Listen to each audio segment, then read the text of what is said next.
Magandang umaga sa inyong lahat. Ito ulit si Meldita sa aking YouTube channel, Meldita's Info Corner, o kaya ang aking Facebook, John Regacho at yahoo.ca.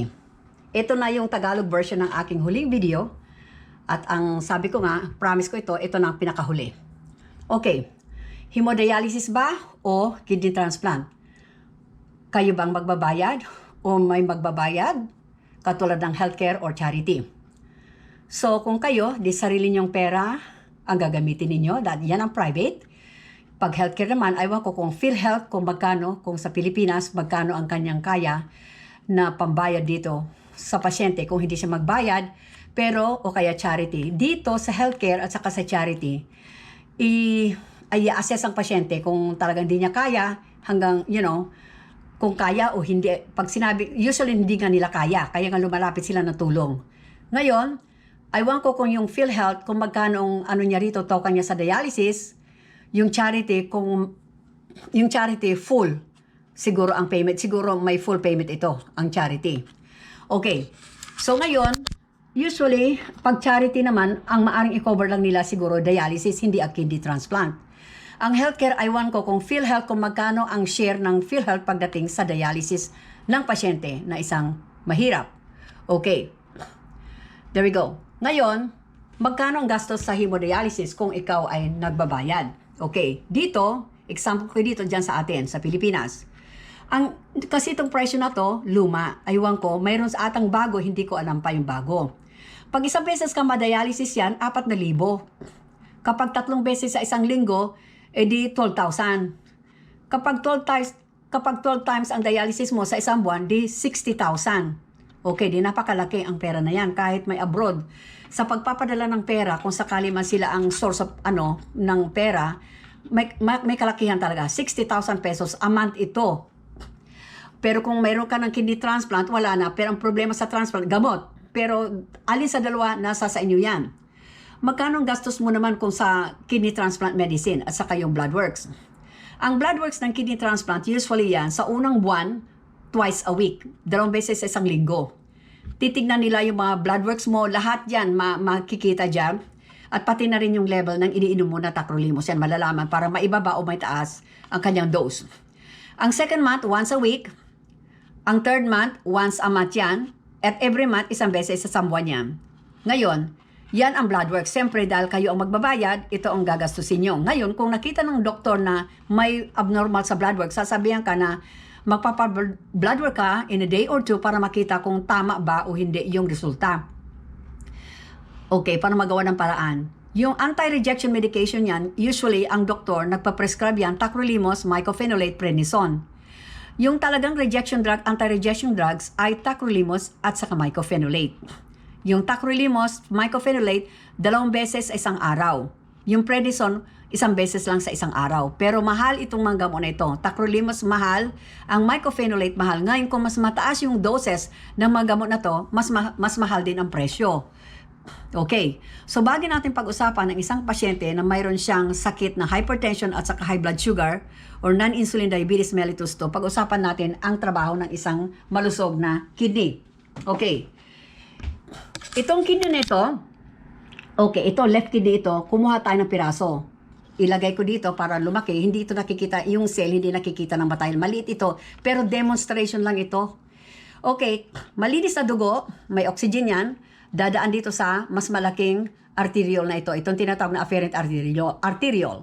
Papasok yan dito sa maraming, sa glomerulus to, napakaraming, ito, capillaries ito, very fine blood vessels to, na nag-filter. Okay, ngayon dito, ang magpipilter to ng dugo. Ngayon, yung mga protein, yung mga hemoglobin, yung mga red cell, hindi lulusot yan sa filter. Dadaan yan at kukolektahin din ng mas maliit na artery, yung arteriole, tinatawag na efferent. Okay. At dito, pag nag-filter ito, pakita ko sa iyo yung isang capillary vessel. Ito, drawing ko. Ayan siya. Ngayon, in-slice ko, ito, makikita nyo sa loob. Doon sa loob nito, makikita nyo na, yan. Dito sa loob, okay, i-move ko lang itong ilaw. Okay. Okay, makikita nyo itong drawing ko, makikita nyo yung loob ng capillaries. May basement membrane, ito actually butas na yan, mga butas yan, fenestrae. tapos basement membrane, at may mga butas pa sa huli. Yan ang pinaka-last na butas. At tawag dyan, pedicel or foot processes, slits yan. Okay, so dyan. Ngayon, kung kukuhanin ko to para mas ito yung pinaka-filter. Let's say, kukunin ko isang capillaris to. Dito sa loob lang ng capillaris na ito, andito lang ang hemoglobin, ang protein, ang red cell. Yung malalaking molecule, hindi lalabas yan. Pero yung water, yung liquid, yung mga dumi ng dugo, yung mga creatine, lalabas dyan. Lalabas sila dito. Lalabas sila dito yung mga dumi ng dugo. Okay. At actually, dito, nag-umpisa na ang pagbuo ng ihi. Ultrafiltration ito. Dito sa Bowman space na ito. Okay. Pakita ko ulit yung Bowman space. Ngayon, dito, andito na yan. So, dito sa Bowman space, lumabas na yung liquid, lumabas na yung mga elements na smaller molecules, at kung ano pang mga dumi sa dugo dito. Mag-umpisa ng bumuo ng ihi dito. So, dito, ang umpisa ng ihi, hanggang doon sa tubules, palabas sa katawan natin through the urethra. Yung mga maliliit na molecules na electrolytes, shifting lang sila. Pwede sila ma-absorb back or whatever. Pero yung extra, hindi kailangan ng katawan kasi binabalance ng kiniyan, lalabas doon kasamang ihi. At saka yung mga dumi, kasama na rin ang ihi yan. Okay. So, yan trabaho. Ngayon, paano mo masasabi na magtatrabaho ito ng tama? Okay. Kapag ito ay mataba, may purpose yan. Malaki ito ang nagdadala ng maraming dugo na papasok dito sa glomerulus. Okay. So, ngayon, yan ang purpose niyan, ang magkaroon ng good renal blood flow. Renal blood flow ito. So, dadami niya kasi pinifilter na natin yung dugo. Ngayon, ito naman payat. So, ito, may kalakihan, dilated ito naman constricted ito. Ang purpose niyan is mag-create ng magandang pressure sa pag-filter.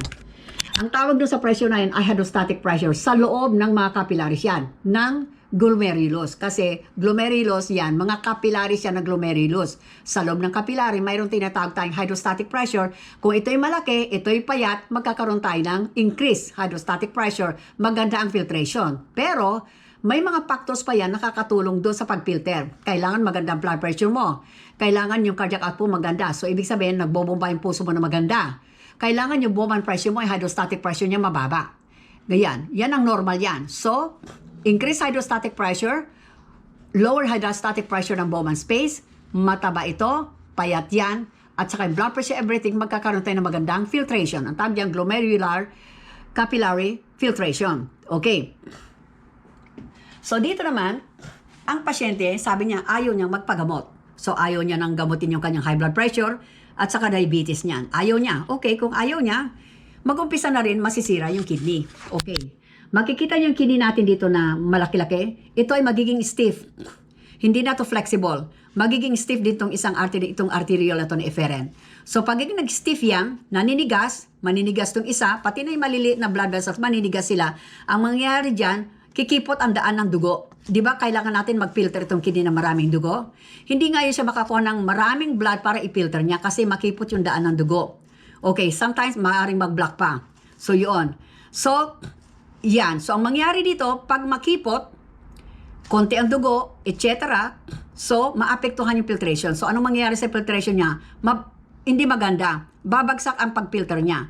So, yung filtering niya na capacity, it will go down. Ang hydrostatic pressure niya ngayon, babagsak. Okay. So, babagsak. Mayroon pang ibang factors na pagbagsak yan. Kung ang blood pressure mo babagsak din hydrostatic pressure. Okay. Pag less ang cardiac output mo,